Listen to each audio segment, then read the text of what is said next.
Kritik, kaotik bir süreç, öyle krizin olduğu, savaş ortamının çok yoğun, hazırlıkların iç içe geliştiği, şimdi hem Suriye'de özellikle Rojava üzerine askeri konumlanmaların, askeri güçlerin yani kısa süreli bir çatışmasızlık gibi gösterirse de aslında çatışmaların durmadığı, çok yoğun saldırıların olduğu, askeri takviyelerin olduğu, yeniden konumlanma, mevzilenmelerin olduğu, buna göre kendisini yeniden konumlandıran daha büyük bir savaşa, daha topyekün bir savaşa doğru hazırlayan bir konum var.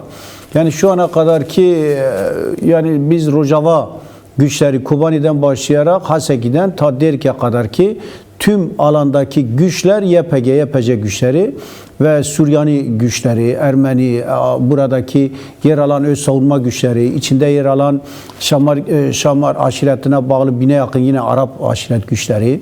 Yani ortak bir güç şu anda tümünde bir öz savunma pozisyonu, öz savunma mevzilenmesi içerisinde yeraltı ve yerüstü olmak üzere tümden kendisini tüm topyekun olarak dışarıda gelen tüm halkın dayanışmasıyla, seferberlikle birlikte Haseki'nin tüm alanlarında, tüm mahallelerinde, bazı yerlerinde 15-20 kilometre şehir dışında, genelde şehrin içinde, tünellerinden başlayarak tüm alanlarda Derk'e kadar mevzilenmiş.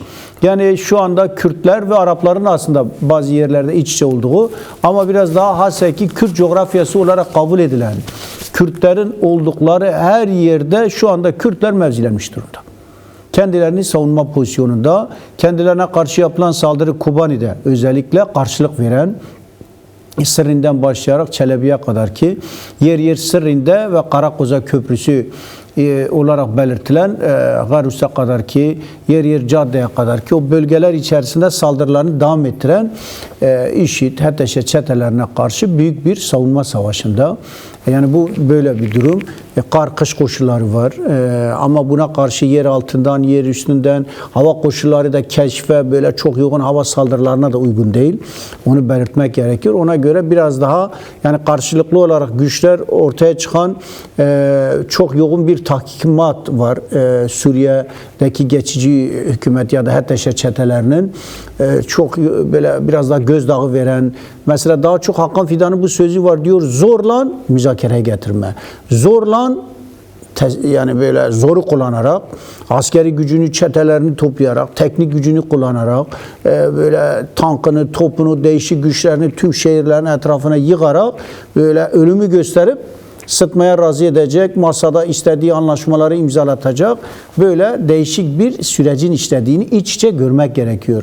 Yani savaş sadece sahada böyle askeri bir çatışmadan var ama bununla birlikte psikolojik, diplomatik, toplumsal, siyasal, sosyolojik, yeni ittifakların, yeni güç ilişkilerinin herkesin iç içe geliştiği böyle komplike bir mücadele devam ediyor. Yani onu görmek lazım. Şu anda Demokratik Suriye güçleri, onlar bütün güçlerle ilişki halinde. Bir tarafta Irak'taki hükümetle görüşebiliyor. Bir tarafta Sayın Mesud Barzani'den Sayın Talabani'ye kadar Avrupa ülkelerindeki tüm güçlerle, Suudi Arabistan'dan tüm güçlerle yani yeniden konumlanma, yeniden ilişkiler sağlamaya çalışılıyor. Arap güçlerle ilişkiler sağlanmaya çalışılıyor. Kuzey Kürdistan'daki yetkililerle, Kuzey Kürdistan'da gelen Kürt siyasi demokratik yetkili hala Türkiye ile de değişik yollar üzerinden, çünkü yeni hatlar oluşturulması, insani yardım, sonuçta kış, felaket koşulları var. İnsani bir dram var, göçler var. Mecburen Kürtler Rakka'dan göç ettiler, Şeyh Maksut'tan göç ettiler, Tabka'dan göç ettiler. Birçok yerlerden şu anda Haseki'nin içerisinden Kamışlı'ya kadar, Derk'e kadar binlerce insan, hepsi nerelerin içinde elektrik olmayan, gaz olmayan, o soğuk okulların içinde, camilerin içinde ne boş görmüşlerse oraların içinde kalmak zorunda. Çadır bile yok. İnsani bir dram var. Sonuçta 4 çocuk insani bir felaketten dolayı, soğuktan, gıdasızlıktan dolayı Kobani'de yaşamlarını yitirdiler. Büyük bir insani felaket var. Yani böyle açlıkla teslim almaya, kuşatmaya çalışılıyor. Bunun için Yeni koridorlar oluşturma, insani yardım koridorları oluşturma. Belki onu tabii Birleşmiş Milletler devreye girdi. Çağrı vardı bu tabii konuda. Birleşmiş Milletler Güvenlik Konseyi devreye girdi. Sen biraz önce dedin ya. Tüm dünyanın her tarafında büyük bir toplumsal öfke patladı. Bu bütün saldırıları durduracak, bozacak, kazanımları koruyacak, tabii garanti altına alacak tek bir yol var: direniş.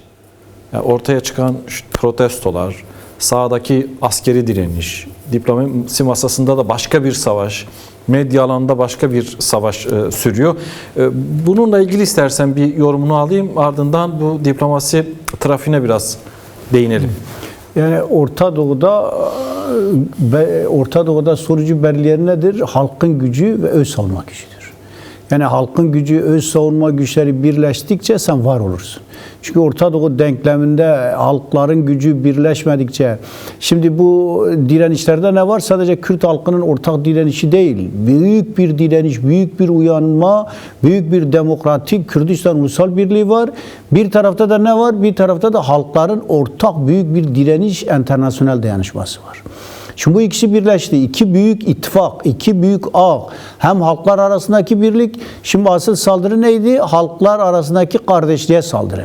Halklar arasındaki birliğe saldırı. Halkları birbirine çatıştıran Kürt-Arap çatışması. Şimdi bu oyuna gelmeden Kürtler, Araplar, Türkler, tüm halklar, başta da Kürtler arasındaki ittifak ve halklar arasındaki ittifak. Amaç nedir burada? Halkları birbirine kırdırtma. Kırdırılmayacak, birlikte yaşayacak. Çünkü kaderi bir, mekan bir, coğrafya bir. Halklar yıllar, tarihi boyunca binlerce yıldır bir arada yaşamış. Şimdi budur, büyük bir direniş var. Mesela anlatıyorlardı. Şimdi Avrupa'nın her tarafında Kobani'deki o direniş ruhu nasılsa onu kat kat aşan. Çok büyük bir direniş, çok kısa süre içerisinde öyle bir büyük direniş. Mesela Ferhat Arka gördük, yani sanatçısından, yazarından, böyle onun Süleymaniye'de gördük. Süleymaniye'deki o mellelerin çağrıları var. Dua ediyorlar, diyor Allah'ın kuvveti bizim yanımızdadır. Allah'ın birliğiyle bunların tümünü yenilgiye uğratacağız. Çağrılar yapıyorlar. Tüm her tarafta halklar yığın bir şekilde. 4 parça Kürdistan'da oraya akıyor. Seferberlik ruhu budur. Yani bundan dolayı çok böyle panik havasına girmek, çok böyle yılgınlık havasına girmek, direniş özgürleştirir. Direniş örgütlendikçe büyük bir öfke patlamasına yol açıyor. İnsanlığın onuru, insanlığın vicdanı, uluslararası kamuoyu harekete geçiyor. Yüz binler Köln'de, Almanya'da, Paris'te, dünyanın her tarafında ayakta. Bu nedir? Bu toplamda milyonu aşıyor. Tabii milyonlar, yani. Sadece Süleymaniye'de 1 milyon insan. Tabii yani bu kadar milyonlar ayakta oldukça bu Orta Doğu siyasetini etkiliyor, Şam'ı etkiliyor, Ankara'yı etkiliyor, Macron'u etkiliyor. Macron telefon ediyor, bu oyunlar içinde yer alıyor. Şimdi, Avrupa Birliği bol bol para veriyor ama korkudan diyor aman. Herkes diyorum, duyarlı oluyor. Ödü kopuyor Türkiye'nin. Yani bu derler, bir deyim var, mezarlıkta ıslık çalmak. Bunun gibi yani ödü kopuyor. Psikolojik savaşla savaşı kazanmış gibi yapıyorlar. Bunu biraz açabilir misin? Şimdi öyle bir korkuyorlar ki şimdi hep önderliğe sığınıyorlar. Diyor işte bana kilim hediye etti, Kürt kardeşliği, böyle kardeşlik. Hem bir anti propaganda özel savaş, bir tarafta da önderlik, işte kardeş. Zaten önderlik el uzattı size. De birleşelim, çözelim bu oyunu. Çözmek istemeyen, bu kadar oyunlara gelen, İsrail oyununa, böyle hala tehditlere, bir tarafta da biliyor bu ateş sizi de saracak. Yani sen Kürt'ü yok ettin mi Türk mü kalacak orada? Bir de Sevkan şöyle bir şey söyleyeyim. Sen şimdi Kürt Halk Önderi Abdullah Öcalan'dan söz ettin. Yani sanki bütün bu tablonun sorumlusu yine Kürt önderliğiymiş, Kürt özgürlük hareketiymiş gibi bir psikolojik savaş yürütüyorlar Kürtlere karşı. İdeolojik bir savaş yürütüyorlar. Yani Rojava'daki devrimin temel değerlerine yönelik, konseptine yönelik inşa edilen yani halkların eşitliğini içeren kadın özgürlük devrimine karşı da bir saldırı var. Açıktan bir saldırı var. Yani ya bir düşman arıyorsanız Ankara işte. Bu kötülükleri orası yapıyor. Her alanda yapıyor. HTŞ'yi örgütlüyor, DAEŞ'i örgütlüyor, para veriyor, uluslararası güçleri ikna ediyor veya sessiz hale getiriyor veya tarafsız hale getiriyor. Yani bunları görmek insanlar da, bazıları, herkes değil de yani etkisinde kalıyor. Şimdi bazıları tam etkisinde kalıyor ama bilinçli abartılıyor, bilinçli köpürtülüyor, bilinçli halklara saldırtılıyor, milliyetçilik köpürtülüyor. Milliyetçilik nedir? Milliyetçilik kapitalist modernitenin, bu İsrail, işte Amerikan, İngilizlerin yarattığı zehirdir. Kandır. Yani tüm dünyayı birbirine bıraktıran, parçalayan, sonuçta Siyonizm tarafından geliştirilmiş olan 200 yıllık bu vahşetli, bu belayı halkları birbirine kırdırtan, birbirine tüketen bu savaştır işte. Bu ne yol açtı? Zehirdir yani. Bu zehiri böyle duygulara, hislere, zihniyette, toplumlara yayıyor. Kürt-Arap çatışsın. Ne olacak? Halklar kırdırılacak. Türk-Kürt çatışsın ne olacak? 99'da büyük bir Türk-Kürt savaşı yeni Iraklara, Sudanlara, Yemenlere ne yol açacaktı? Halklar katledilecek. Yeni Gazeler, insanlar milyonlarca katledilecek. Sonuçta kim yapmış olacak bunu? İngilizler. Diyor bir yerde bir çatışma varsa, bir derede iki kişi diyor iki balık bile birbirine kavga ediyorsa birinin orada uzun bacaklı bir İngiliz geçmiştir. Yani orada Amerikalı, İsrailli bunlar oyun yapmışlardır. Birine devlet kurdurtacağım, birine de işte devlet kurduruyor çatış. Birbirine çatıştır. Şimdi de büyükelçilik açacağım. Güney Suriye'de kendime tabii böyle ortak koordinasyon kuracağım. Paris'te anlaştınız. Oyun orada. Önder Apo bu oyunu boşa çıkartmaya çalışıyor. Şimdi İsrail sanki Kürtlere devlet de kurdursun. Hadi yardım etsin. Güney Kürdistan o kadar toprak kaybederken İsrail, Amerika ne yaptı başına? Hiç bırak, hadi Önder Apo'yu bırakalım.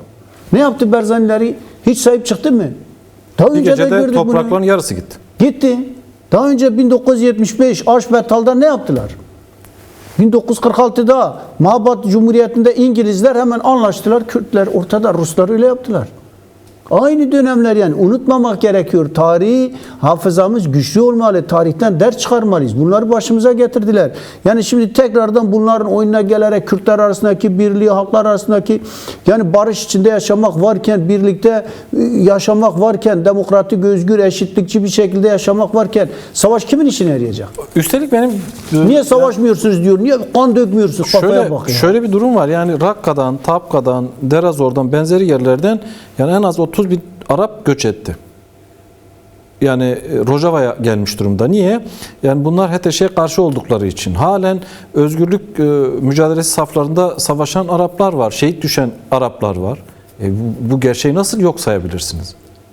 Mümkün değil. Var şimdi Şemer aşireti ama bir bölümü olsa da 1000 tane silahlı gücüyle birlikte kaseden içerisinde. Ya bugün röportajlar geldi. Arap savunuyor o hatları. Derazorluyum diyor. YPJ içerisinde işte savunma savunma zapta savaştı yani. Dünyanın bırakalım Arap'ı diğerini. Dünyanın her tarafında bir Amerikalı, İngiliz, Alman niye gelip senin için, senin toprakların için savaşıyor? Demek ki özgürlük, demokratik, özgürlükçü bir modern bir yapı var. Kadın özgürlükçü.